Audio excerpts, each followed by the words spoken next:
Hello friends, मैं हूं रिंकी और आप देख रहे हैं रिंक्स चॉइस चैनल। आज मैं आपको बताऊंगी कि मनी ऑर्डर जैसे आप पहले करते थे पुराने ज़माने में, तो मनी ऑर्डर का युग तो खत्म हो ही चुका है, आपको पता है। तो अब है ऑनलाइन पेमेंट को ट्रांसफ़र करने का युग, जो कि आप और हम सब करते ही हैं। जैसे कि बहुत सारे माध्यम है, फ़ोनपे, पेटीएम और भी बहुत सारी चीज़ें हैं, रूपे, जिससे आप फ़ोन के माध्यम से ही, मोबाइल के माध्यम से पैसे को इधर से उधर कर सकते हैं। तो इसीलिए ही पोस्ट ऑफिस यानी कि डाक विभाग ने डाक पे ऐप से देश में कहीं भी तत्काल पैसा भेजने की सुविधा को लॉन्च किया है। डाक पे ऐप है ये, इसका नाम है डाक पे ऐप।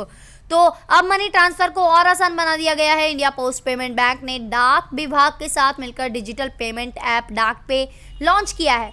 इस ऐप के माध्यम से ग्राहकों को बैंकिंग और डिजिटल लेन देन की सुविधा प्राप्त होगी।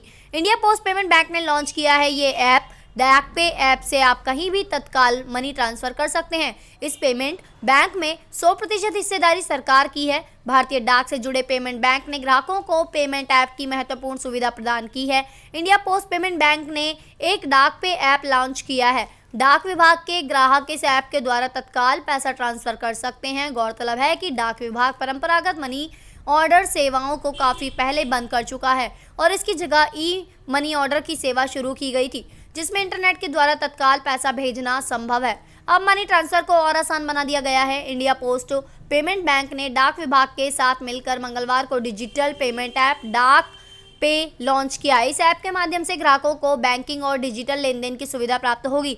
इस पेमेंट ऐप को यूपीआई से जोड़ा गया है। इसका मतलब ये है कि ग्राहक डाक पे के माध्यम से पेटीएम, गूगल पे, फ़ोनपे और दूसरे पेमेंट ऐप की तरह ही डिजिटल लेन देन कर पाएंगे।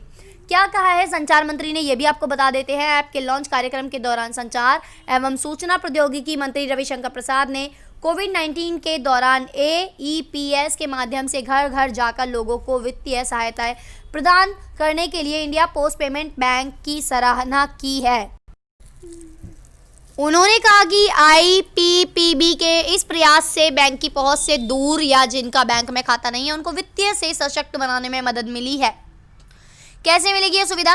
डाक पे के माध्यम से ग्राहक domestic money transfer QR code को स्कैन करके और यूपीआई के माध्यम से डिजिटल लेन देन कर सकते हैं। इस पेमेंट ऐप के जरिए यूज़र घर बैठे बैंकिंग सेवाओं का लाभ ले पाएंगे। इस ऐप के जरिए यूज़र को डाक उत्पादों की सेवाएं भी ऑनलाइन मिलेंगी। इस पेमेंट ऐप के माध्यम से यूज़र किसी भी बैंक खाते से अपने इंडिया पोस्ट पेमेंट बैंक खाते में रुपये भेज सकते हैं।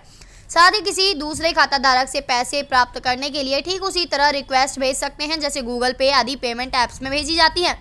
ग्राहक खुदरा दुकानों पर की गई अपनी खरीदारी के लिए आसानी से इस पेमेंट ऐप के जरिए भुगतान कर सकते हैं। सरकारी बैंक इस ऐप के माध्यम से पेंशन धारक आईपीपीबी द्वारा, तो जैसे कि मैंने आपको बताया कि इस पेमेंट ऐप के माध्यम से यूज़र किसी भी बैंक खाते से अपने इंडिया पोस्ट पेमेंट बैंक खाते में रुपए भेज सकते हैं। साथ ही किसी दूसरे खाता धारक से पैसे प्राप्त करने के लिए ठीक उसी तरह रिक्वेस्ट भेज सकते हैं जैसे गूगल पे आदि पेमेंट ऐप्स में भेजी जाती है।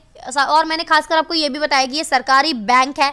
तो इस ऐप के माध्यम से पेंशन धारक आईपीपीबी द्वारा शुरू की गई डीएलसी सेवा का लाभ भी उठा सकते हैं। इंडिया पोस्ट पेमेंट्स बैंक को संचार मंत्रालय के द्वारा डाक विभाग के तहत स्थापित किया गया था। इसमें 100% हिस्सेदारी भारत सरकार की है।